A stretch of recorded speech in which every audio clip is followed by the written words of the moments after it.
बोलो जयकारा बोल मेरे श्री गुरु महाराज की जय। श्री अमर ज्योति दर्शन विदेश यात्रा 1976 जकार्ता। आपने सत मंडली सहित जब जकार्ता की धरती पर चरण स्पर्श किए तो वहाँ रहने वाले इंडोनेशियन लोग भी हतप्रत हो आपके नूरानी मुखमंडल की ओर देखने लगे। वे अपनी इंडोनेशियन भाषा में एक दूसरे से कहने लगे कि ऐसा निराला नूर आज तक हमने किसी के मुख पर नहीं देखा है। ऐसा लगता है मानो सचमुच स्वयं गॉड यहाँ पर पधारे हैं।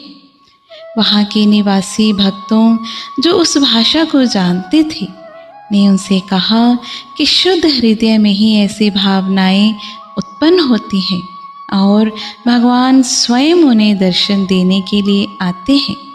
सबसे पुष्प गुलदस्ते एवं हार स्वीकृत कर आप कार में विराजमान होकर भगत T.L. दास छुगानी जी के घर पधारे, जहाँ महात्मा भक्ति ध्यानानंद जी ने सब प्रबंध कर रखा था।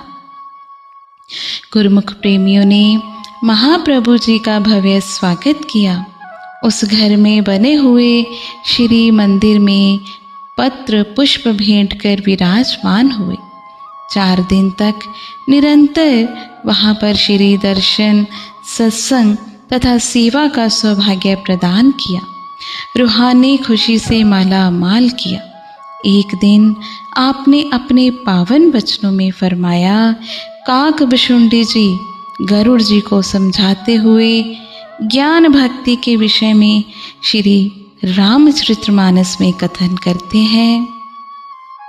राम भक्ति चिंतामणि सुंदर, बसहि गरुड़ जाके और अंतर।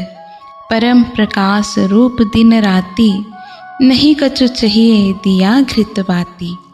मोह दरिद्र निकट नहीं आवा, लोभ बात नहीं ताहि बुझावा। प्रबल अविद्या तम मिटि जाई, हारहि सकल सलभ समुदायी। खल काम आदि निकट नहीं जाई, बसहि भगत जाके और माही। प्रभु भक्ति एक सुंदर चिंतामणि के सुदृश है। ये गरुड़ यह जिसके हृदय में बस जाती है, वहाँ दिन रात प्रकाश ही प्रकाश होता है। फिर वहाँ दीपक, घी और बत्ती की ज़रूरत नहीं रहती, ना ही वहाँ मोह व निर्धनता का कोई काम है। लोभ की पवन इसकी ज्योति को बुझा नहीं सकती।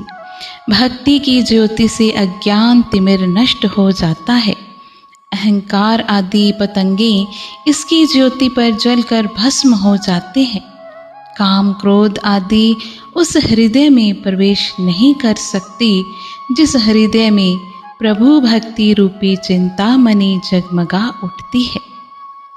प्रबल माया से टक्कर लेने के लिए भक्ति ही एक ऐसी शक्तिशाली वस्तु है जिससे जीव माया से छुटकारा पा सकता है।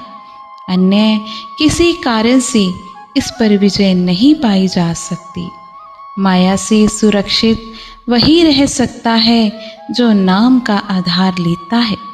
भजन अभ्यास में बैठकर जब सुरती ऊपर ब्रह्मांड देश में पहुंच जाती है, तब ही माया से छुटकारा मिल सकता है।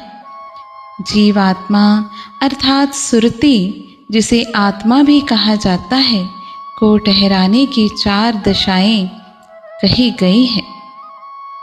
जागृत, स्वपन, सुषुप्ति और तुरीय। जागृत दशा में कार्य करने से बड़ी थकान होती है। स्वपन की दशा में थोड़ी कम थकावट का बोध होता है। सुषुप्ति अर्थात प्रगाढ़ निद्रा में तो थकावट का नाम भी नहीं होता और उससे ऊपर तुरीय दशा में जाने पर अंतरात्मा प्रफुल्लित हो जाती है। वहाँ सरसता है, निरस्ता से कोई सरोकार नहीं।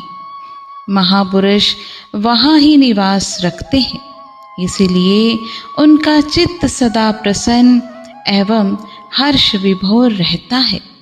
वहाँ किसी प्रकार के रोग या दुख कष्ट का चिन्ह भी नहीं होता।